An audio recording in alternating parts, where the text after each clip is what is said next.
মকর রাশি জানুয়ারি ২০২৬ এই মাস আপনাদের কেমন যাবে?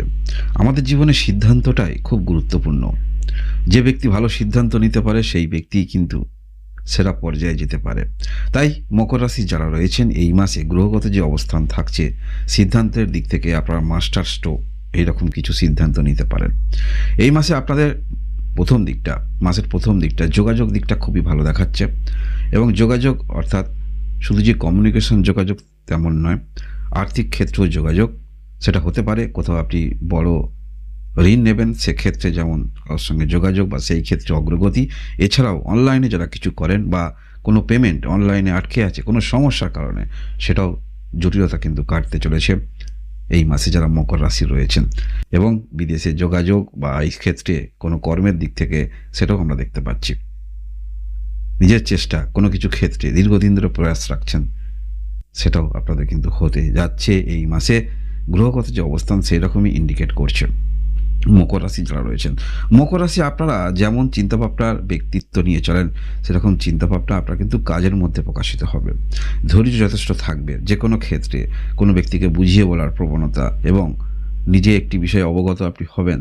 কোনো ক্ষেত্রে চেষ্টা রাখতে হবে, করতে হবে, তাহলেই ফল পাওয়া যাবে। এই যে বিষয়গুলো অবগত আপনি থাকছেন, যার ফলে এবং গ্রহগত যে অবস্থান একটি সিদ্ধান্ত সঠিক নিতে পারছেন, আপনার দিক থেকে খুবই ভালো সময় বলা যেতে পারে জানুয়ারি মাস ২০২৬ সাল। অন্যান্য বিষয়ে আরও আলোচনা করব। শরীর স্বাস্থ্যের দিক থেকে জেনে রাখুন। শরীর স্বাস্থ্যের দিক থেকে বড় ধরনের সমস্যা দেখাচ্ছে না, ছোটোখাটো সমস্যা হতে পারে, তবে আপনারা কিন্তু অ্যাওয়ারনেস থাকবেন। আপনাদের পড়াশোনা উচ্চশিক্ষা ক্ষেত্রে যারা রয়েছেন খুবই ভালো পর্যায়ে আপনারা রয়েছেন। ধৈর্য আপনার মধ্যে বৃদ্ধি হচ্ছে। যারা টেকনিক্যাল নিয়ে রয়েছেন খুবই ভালো পর্যায়ে রয়েছেন। ভালোবাসার সম্পর্ক আপনাদের আপাতত যেমন সম্পর্ক রয়েছে তেমনই ইন্ডিকেট করছে। বিবাহিত জীবনে যারা রয়েছেন গুরুত্বপূর্ণ সিদ্ধান্ত এই মাসে আপনারা কিন্তু নিতে পারেন।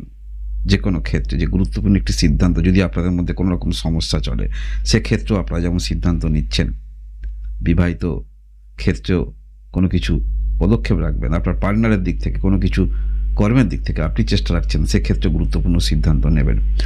বিজনেস যারা করেন, বিজনেস ক্ষেত্রে সঠিক সময় রয়েছেন, সিদ্ধান্ত অবশ্যই আপনারা নিতে পারেন। এবং নতুন যারা বিজনেস শুরু করবেন সেক্ষেত্রেও চিন্তাভাবনা করতে পারেন। কারণ কি, ভালো সময় আমাদের চিন্তাভাবনাও ভালো রাখতে হয়। তাই এই যে চিন্তাভাবনার মধ্যে আমরা দেখতে পাচ্ছি যে মাস্টার স্ট্রোক একটি, সেটা যে কোনো ক্ষেত্রে আপনার পার্সোনাল লাইফ হতে পারে, আপনাদের বিজনেস হতে পারে, আপনাদের বিবাহিত জীবনে হতে পারে, যে কোনো একটি সিদ্ধান্ত উপনীত আপনি হতে চাইছেন, তাহলে কিন্তু সঠিক সময় আপনারা রয়েছেন। কর্মের দিক থেকে বলতে হলে দূরে যোগাযোগ আপনাদের আসার সম্ভাবনা থাকছে। এইরকম ক্ষেত্রে কর্মপ্রাপ্তির হবার সম্ভাবনা থাকছে। এই মাসে আমরা দেখতে পাবো আপনার দ্বাদশতম ঘরে চারটি গ্রহের অবস্থান থাকছে। মাসের ১৩ তারিখে শুক্র গ্রহ আপনার রাশিতে প্রবেশ করবে, ১৫ তারিখে রবি গ্রহ প্রবেশ করবে, ১৬ তারিখে মঙ্গল গ্রহ প্রবেশ করবে এবং ১৮ তারিখে বুধ গ্রহ প্রবেশ করবে। যার ফলে এই যে আপনার দ্বাদশ স্থানে একটি বুধ আদিত্য যোগ তৈরি হচ্ছে, রাশিতেও বুধাদিত্য যোগ তৈরি হচ্ছে এবং এখানে চারটি গ্রহের অবস্থান থাকছে। যার ফলে নীতিগত দিক থেকে আপনারা কিন্তু যে সিদ্ধান্তগুলি নেবেন, পূর্ণ মানসিকতায় সিদ্ধান্ত আপনারা নেবেন। এবং থার্ড হাউসে আপনার রাশির অধিপতি গ্রহ থাকছে, যার ফলে ধৈর্যর পরিচয় আপনারা দিতে পারবেন। অনেক ক্ষেত্রে আপনারা হয়তো পূর্বে যে কোনো ক্ষেত্রে চেষ্টা রেখেছিলেন, সেই ক্ষেত্রে হয়তো ব্যর্থ হয়েছিলেন কোনো কারণে। দ্বিতীয়বার যে চেষ্টা রাখছেন, সেই সবগুলো যে কারণে আপনি ব্যর্থতার সম্মুখীন হয়েছিলেন, সেগুলোকে কিভাবে সরিয়ে রেখে বা সেগুলো কি সমস্যা ছিল সেগুলোকে সমাধান করে দ্বিতীয়বার পদক্ষেপ রাখতে দেখা যাবে। এবং এই বিষয়টাই আপনাদের কিন্তু অ্যাডভান্টেজ নিয়ে আসছে। যারা এমন কোনো কর্মের সঙ্গে যুক্ত রয়েছেন যেখানে বাণী আপনার যথেষ্ট গুরুত্বপূর্ণ, রাজনৈতিক ক্ষেত্রে রয়েছেন, নিজের প্রভাব বিস্তার করতে চাইছেন, নিজের নামের বিস্তার করতে চাইছেন, সেটা কর্মক্ষেত্রে হতে পারে, কোনো রাজনৈতিক ক্ষেত্রে হতে পারে, সেই রকম ক্ষেত্রেও কিন্তু আপনারা নিজেদের প্রভাব বিস্তার করতে পারবেন। হ্যাঁ, অবশ্যই বৃহস্পতি গ্রহ ষষ্ঠ ঘরে অবস্থান করে আছে। দেখুন, বৃহস্পতি গ্রহ এমন একটি গ্রহ যে ঘরে অবস্থান করুক বা যেখানে দৃষ্টি দিক না কেন শুভত্ব নিয়ে আসে। পূর্বে যারা কোনো রকমভাবে ঋণ নিয়ে ফেঁসে গিয়েছেন, ঋণ কীভাবে পরিশোধ করবেন সেটাও যেমন মনের মধ্যে থাকবে, নতুন করে ঋণ ইত্যাদি নিয়ে বড় কিছু করার চিন্তাভাবনাও কিন্তু মনের মধ্যে আপনাদের থাকবে। যার ফলে আমরা এখানে বলতে পারি, যদি বিদেশে কোনো ক্ষেত্রে যেটা বাধা আসছিল সেরকম বাধা দূর হবে। এবং এই মাসে গ্রহগত যে অবস্থান থাকছে, যখন আপনারা কোনো কিছু ক্ষেত্রে কমিউনিকেশন ইত্যাদি ক্ষেত্রে কাউকে ডিসিশন দেবেন, সেক্ষেত্রে কিন্তু থাকতে পারে থাকতে পারে, আমাদের জীবনে কিছু ওঠানামা থাকতে পারে, তবে সেগুলো কিন্তু সরিয়ে রেখে আপনারা কিন্তু সেই রকম বক্তা হিসাবে উঠে আসতে পারেন। যারাই আপনারা মকর রাশি রয়েছেন, মকর রাশি আমরা দেখতে পাবো আপনার রাশিতে কিন্তু মঙ্গল অবস্থান করে থাকবে। তাই এমন এমন ক্ষেত্রে আপনাদের কাজের পরিপ্রেক্ষিতে জেদ আমরা দেখতে পাবো, সেই জেদটা কিন্তু আপনারা একটা অ্যাডভান্টেজ পাইয়ে দিতে পারে। কারণ কি, আপনারা সিদ্ধান্ত সঠিক নিচ্ছেন। যারা কোনো রকম ক্ষেত্রে আপনারা নতুন কোনো কিছু স্বাধীন কর্মে আসতে চাইছেন, সেটা পার্সোনাল গাড়ি ইত্যাদি ক্ষেত্রে নিয়ে কোনো রকম ব্যবসা করতে চাইছেন, স্বাধীন কর্মে আসতে চাইছেন, অবশ্যই করতে পারেন।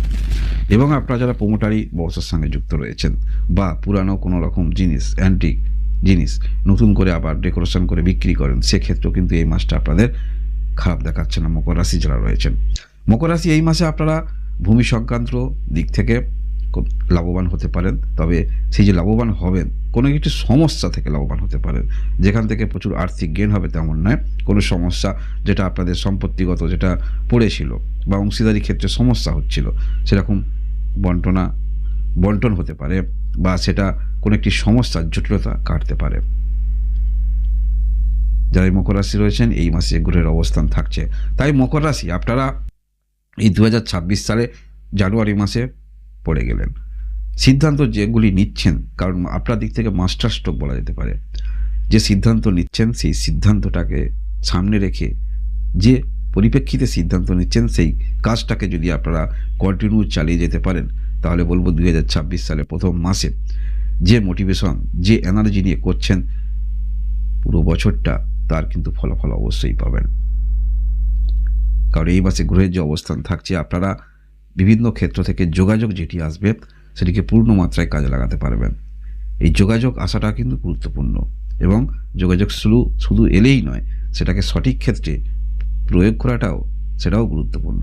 তাই আমরা দেখতে পাচ্ছি যোগাযোগ যেমন আপনাদের আসবে এবং সেটা সঠিক ক্ষেত্রে আপনারা প্রয়োগও করতে পারবেন। এই মাসে যেহেতু বুধ গ্রহ আপনার যেমন দ্বাদশ স্থানে থাকছে 18 তারিখ পর্যন্ত, এর পরবর্তী ক্ষেত্রে আপনার রাশিতে থাকছে ভাগ্যপতি, একাধারে ষষ্ঠপতিও বুধ আদিত্য যোগ কিন্তু তৈরি করে থাকবে।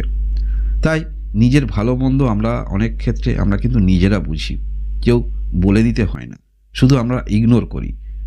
আমরা জানি এটা আমার ক্ষেত্রে ভালো, এটা আমার ক্ষেত্রে খারাপ, তবু আমরা কিন্তু সেটাকে নিয়ে বেশি মাথা ঘামাই না। অন্য ব্যক্তি কিন্তু পরামর্শ দিলেও আমরা কিন্তু নিজে জানি এটা আমার ক্ষেত্রে ভালো, এটা আমার ক্ষেত্রে খারাপ, তবু আমরা নেগলিজেন্সি করি। কিন্তু মকর রাশি আমরা দেখতে পাচ্ছি গ্রহগত যে অবস্থান থাকছে, নিজের বিষয়ে আপনি ওয়াকিবল থাকবেন। সেটা আজকের সিদ্ধান্ত না নিলেও পরবর্তী ক্ষেত্রে যে আপনি সিদ্ধান্ত নেবেন, সেটা কিন্তু আপনি মনে মনে স্থির করে নিয়েছেন। তাই বলবো মকর রাশি আপনারা যে মোটিভেশন নিয়ে শুরু করছেন, এটা কন্টিনিউ রাখুন, এবং সিদ্ধান্ত যেগুলি নেবেন সেগুলি আপনার দিক থেকে প্রায় সঠিক সিদ্ধান্ত রূপে উঠে আসছে। যে কোনো ক্ষেত্রে সোশ্যাল মিডিয়ায় যা যুক্ত রয়েছেন, সেখানেও কিন্তু আপনার নামের ব্যাপ্তি হবে বলা যেতে পারে। কারণ তৃতীয় স্থানে শনি গ্রহ অবস্থান করে আছে। আপনার মধ্যে শিল্পকলা যেগুলো আছে, সেগুলো কিভাবে পরিবেশন করবেন, কিভাবে করবেন, সেই চিন্তা ভাবনাগুলো আপনার মধ্যে থাকবে। শুরুটাই কিন্তু সব থেকে বড় বিষয়, আর আপনারা শুরু করতে পারছেন এই মাসে। তো মকর রাশি এই হলো আপনাদের জানুয়ারি মাস 2026 সালের রাশিফল। এরকম ভিডিও দেখার জন্য অবশ্যই লাইক এবং সাবস্ক্রাইব করে পাশে থাকবেন। ধন্যবাদ।